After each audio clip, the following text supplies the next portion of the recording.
Good evening, it's me, Kristen Nicole Smith, and Halloween is fast approaching around this country, USA.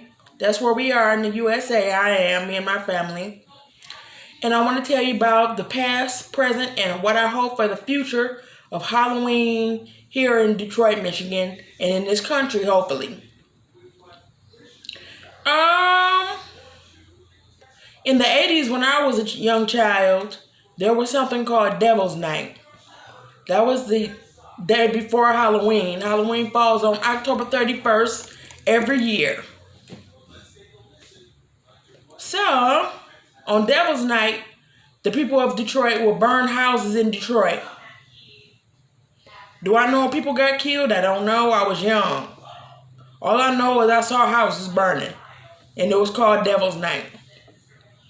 So over time and years, other citizens got tired of them burning the houses here, because this is a big city and there's many houses to burn.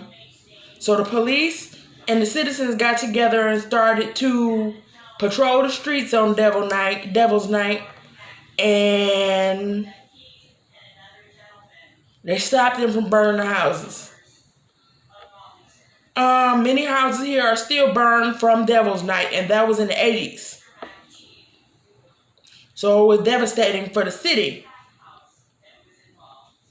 But as I got older and grew, there was trick-or-treating in the city.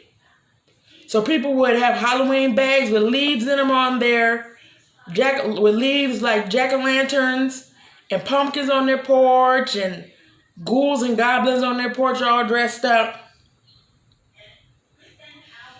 for Halloween festivities.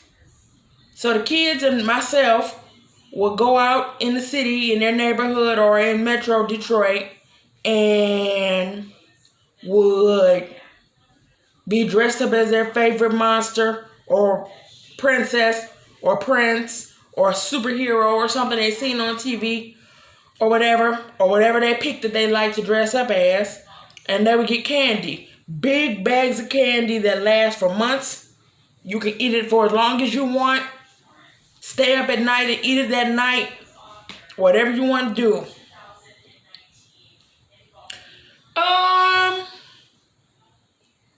So I participated in that for years, and that was fun. But as I grew older, I stopped trick-or-treating, and then I met my husband at 16. So I stopped really socializing with everybody and paid attention to my husband for many years, for about 10 years. But now that I have my daughter and I'm split from my husband, we do many activities at Halloween time. A couple of weeks before Halloween or on Halloween night. We predominantly don't go out on Halloween night, but sometimes every once in a while we do. So what do we do on Halloween or around Halloween? We go to Detroit Zoo. That's acres and acres of land with candy, treats, pop, chips. You pay one fee to get into the event, and you get all your stuff for free unless you're going into some type of show or into a ride or something like that. So you get all those treats, do all those activities like watch pumpkin smashing or go through a cornfield maze or watch jugglers on stilts or watch graveyard dancers or from the schools of Michigan.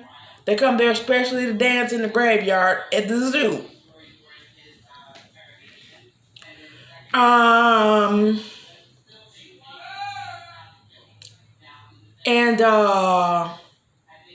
So there are also shows. You can see maybe wildlife shows or Disney shows or something like that in the 3D theater at the zoo.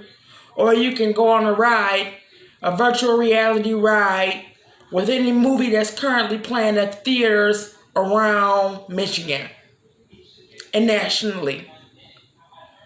It's a lot of people there. Everybody's dressed up.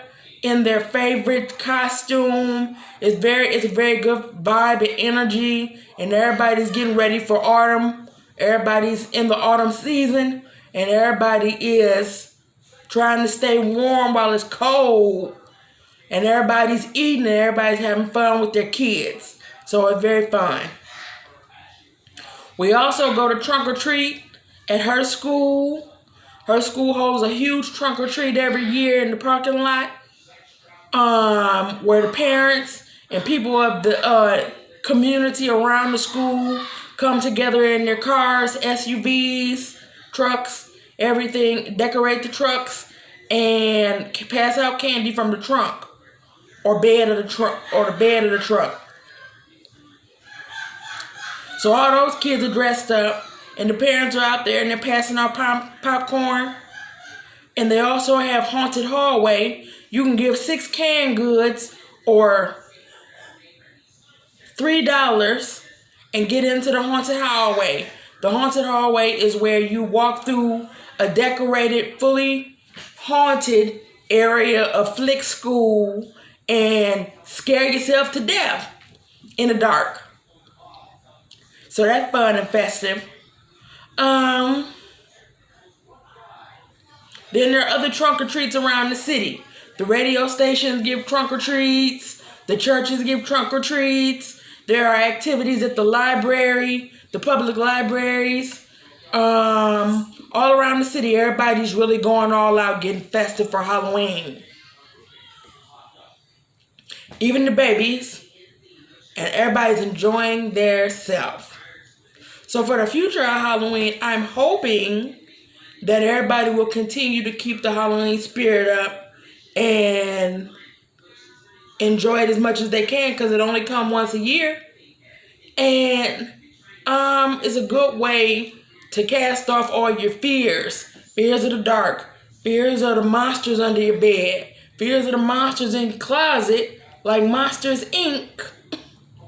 And it's a good way to feel good around autumn when it's starting to get cold and you might be a little scared. So that's the future I hope for Halloween in the United States.